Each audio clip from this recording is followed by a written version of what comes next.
Hello friends, welcome to Roja classic. இன்றைக்கி நம்ம வீடியோவில் நல்லா ஒரு ஹெல்த்தியான, நல்ல ஆரோக்கியம் தரக்கூடிய, நல்லா ஜில்லுன்னு வெயிலுக்கு குடிக்கிறதுக்கு நல்லா இதமாக இருக்கக்கூடிய இந்த ரோஸ் மில்க், பாதாம் மில்க் மாதிரி இன்றைக்கி நம்ம ராகி மில்க் எப்படி செய்யறதுன்னு பார்க்கலாம். இது செய்யறது எப்படின்றத வாங்க வீடியோவில் போய் பார்க்கலாம். இது செய்யறதுக்கு முதல்ல நம்ம ஒரு 3/4 ஸ்பூன் அளவுக்கு சப்ஜா விதை எடுத்து நான் கொஞ்சம் தண்ணி சேர்த்து ஒரு தடவை இல்லை டீ வடிகட்டி வச்சு இதை அலசி எடுத்துக்கலாம். நான் அதப்போல் கொஞ்சமாக தண்ணி சேர்த்துறேன். தண்ணி சேர்த்துட்டு டீ வடிகட்டி மூலயமா இந்த தண்ணியை வடிச்சிட்டு இந்த தண்ணியை ஒரு தடவை அலசுறப்போற அலசி நல்லா பிசைஞ்சு விட்டுட்டு டீ வடிகட்டில் வடிகட்டிட்டு நம்ம மறுபடியும் இதை கிண்ணத்தில் சேர்த்துடலாம். சேர்த்துட்டு நான் 2வது தண்ணி ஊற்றி இதை ஊற வச்சிடறேன். இது வந்து ஒரு 10 நிமிஷத்தில் நல்லா ஊறி வந்துடும். அதே அளவில் ஒரு சின்ன கிண்ணத்தில் ஒரு 1.5 ஸ்பூன் அளவுக்கு ராகி மாவு நம்ம சேர்த்துடலாம். இதில் ஒரு 3/4 ஸ்பூன் அளவுக்கு கஸ்டர்ட் சேர்த்துடலாம். நீங்கள் கஸ்டர்ட் இல்லைனாலும் பரவாயில்ல, ராகி மாவு 1.5 ஸ்பூன் மட்டும் எடுத்துக்கோங்க. ரொம்ப ராகி மாவு சேர்த்தா கூழ் போல் ஆகிடும். அதனால் ராகி மாவு கொஞ்சம் கம்மியாக தான் சேர்க்கணும். நீங்கள் 1 ஸ்பூன் கூட சேர்த்துக்கலாம். நான் வந்து ஒரு 1.5 ஸ்பூன் 4 பேர் சாப்பிட்ற அளவுக்கு நான் 1.5 ஸ்பூன் அளவுக்கு எடுத்துருக்கிறேன். இதில் பார்த்தீங்கன்னா கொஞ்சம் தண்ணி சேர்த்து கொஞ்சம் கட்டி இல்லாமல் நல்லா கலந்து விட்டுடணும். தண்ணி வந்து திட்டமாக சேர்த்துக்கோங்க. நான் இந்த அளவுக்கு தண்ணி சேர்த்து நல்லா கட்டி இல்லாமல் நல்லா கலந்து விடுறேன். இந்த கட்டி தட்டாமல் நல்லா இந்த பக்குவத்துக்கு கலந்து விட்டுடணும். இப்போ இது ஒரு பக்கம் இருக்கட்டும்.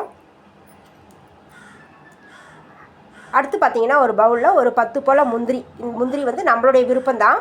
அது எந்த அளவுக்கு நம்மகிட்ட இருக்குதோ அந்தளவுக்கு சேர்த்துட்டு இதில் கொஞ்சமாக பால் சேர்த்து இது கொஞ்சம் நேரம் ஊறட்டும். இந்த முந்திரி பால் கூடவே பார்த்தீங்கன்னா ஒரு 4 பேரிச்சம்பழம் சேர்த்துருக்கிறேன். டேட் சேர்த்துட்டு இது அப்படியே வந்து இதுவும் ஒரு 10 நிமிஷம் போல் ஊறட்டும். அடுத்து ஒரு கிண்ணத்தில் ஒரு 2 ஸ்பூன் அளவுக்கு மட்டும் ஜவ்வரிசி சேர்த்துடலாம்.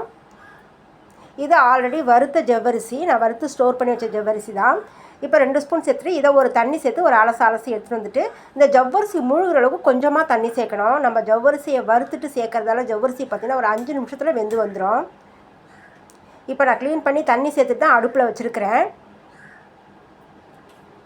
வச்சுட்டு ஒரு தடவை நம்ம கலந்து விட்டுடலாம். ஏன்னா ஜவ்வரிசி அப்படியே அடியில் தங்கிடும். இப்போ பார்த்திங்கன்னா ஜவ்வரிசி நல்லா வெந்து வந்திருக்குது. நம்ம சேர்த்த தண்ணியும் பார்த்திங்கன்னா அளவாக இருக்குது. இப்போ ஜவ்வரிசி வெந்துருதான்னு சொல்லிட்டு ஒரு தடவை நம்ம செக் பண்ணி பார்த்துடலாம்.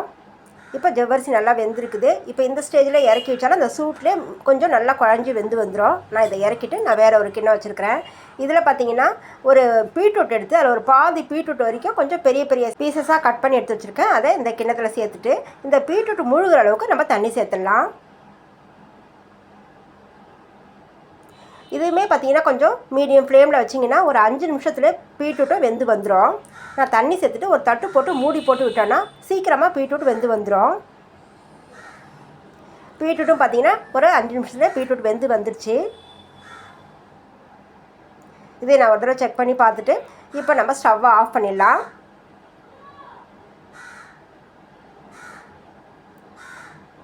தண்ணியுமே பார்த்திங்கன்னா நல்லா அளவாக வெந்து வந்துருக்குது பாருங்கள். நம்ம இதோட ஸ்டவ் ஆஃப் பண்ணிட்டு இதை நம்ம இறக்கிடலாம். அடுத்து நான் ஒரு கிண்ணத்தில் தண்ணி வச்சுருக்கிறேன் பாருங்கள். நம்ம எந்த அளவுக்கு ராகி மாவு எடுத்தோமோ அந்த அளவில் நான் 4 பங்கு அளவுக்கு தண்ணி வச்சுருக்கிறேன். நம்ம ராகி மாவு தண்ணி சேர்த்து கலந்து வச்சுருக்குறோம் இல்லையா, ராகி மாவு கஸ்டர்டும். இந்த பவுலில் நான் வந்து அளவெடுத்து ஒரு 4 அளவுக்கு இதில் தண்ணி சேர்த்து வச்சுருக்கிறேன். இப்போ அந்த தண்ணி பார்த்திங்கன்னா நல்லா கொதிக்கிட்டோம். நீங்கள் ராகி மாவு நிறைய எடுத்து கலந்துட்டிங்கன்னா இது வந்து கூழ் போல் ஆகிடும். அதனால் நான் கொஞ்சமாக 1.5 ஸ்பூன் தான் எடுத்துருக்கிறேன். அந்தளவுக்கு நான் தண்ணி வச்சுருக்கிறேன். இப்போ நல்லா தண்ணி கொதிச்சதுக்கப்புறம் இதை நம்ம உள்ளே சேர்க்கணும்.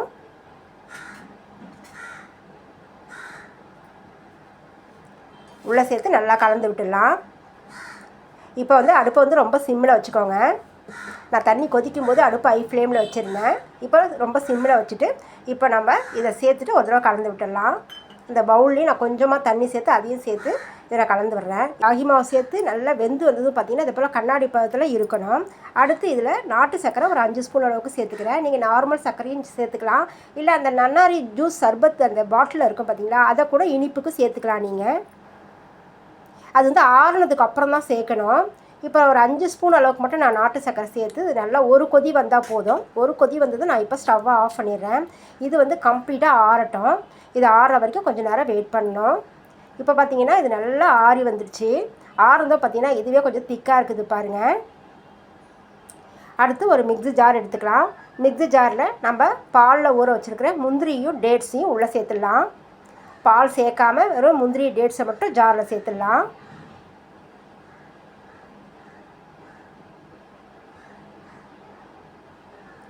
கூடவே பார்த்திங்கன்னா ஒரு 10 பாதாம் போல் நான் தண்ணியில் ஊற வச்சு அது தோல் எடுத்துகிட்டு வந்திருக்கேன். அதையும் இது கூட சேர்த்துடலாம். அடுத்து நம்ம வேக வச்சுருக்கிற பீட்ரூட்டை இது கூட சேர்த்துருக்கலாம். அதுவும் தண்ணி இல்லாமல் வெறும் பீட்ரூட் மட்டும் உள்ளே சேர்த்துடலாம். அப்போ தான் இதை நல்லா அரைச்சி நல்லா விழுதாக அரைக்கிறதுக்கு சரியாக இருக்கும்.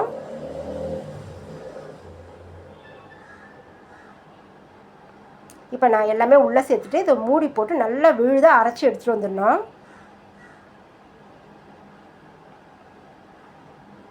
நான் தண்ணி எதுவும் சேர்க்காமல் நல்லா விழுதாக அரைச்சி எடுத்துகிட்டு வந்திருக்கேன். இப்போ இது கூட நம்ம காய்ச்சி எடுத்து வச்சுருக்கிற அந்த ராகி மாவை உள்ளே சேர்த்துடலாம்.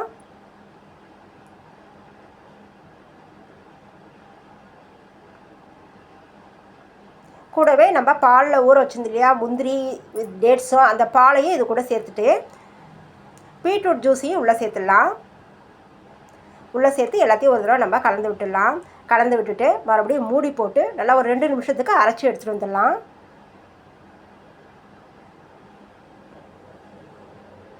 நான் அரைச்சி எடுத்துகிட்டு வந்துட்டேன். இதை நம்ம வேறு ஒரு பவுலில் மாற்றிடலாம். அரைச்சதுக்கப்புறம் பார்த்திங்கன்னா இந்த பக்குவத்தில் இருக்குது பாருங்கள். இதை நம்ம ஒரு பவுலில் மாற்றிடலாம்.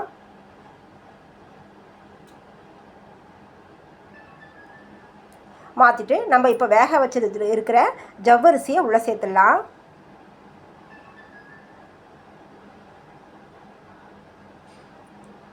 கூடவே நம்ம ஊற வச்சுருக்கிற சப்ஜா விதையையும் நம்ம ஒரு 4 ஸ்பூன் அளவுக்கு சேர்த்துடலாம்.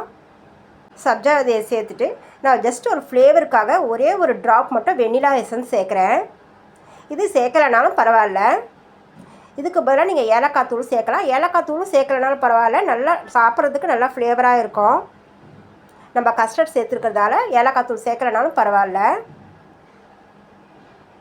இப்போ வெனிலா எசன்ஸ் சேர்த்தாச்சு. இப்போ எல்லாத்தையும் நம்ம ஒரு தடவை கலந்து விடணும்.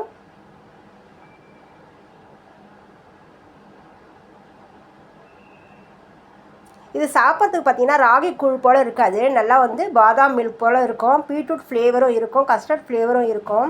சாப்பிட்றதுக்கு பார்த்திங்கன்னா ரொம்ப ஒரு வித்தியாசமான சுவையில் ரொம்பவே நல்லாயிருக்கும். இப்போ எல்லாத்தையும் நான் நல்லா கலந்து விட்டுட்டேன்.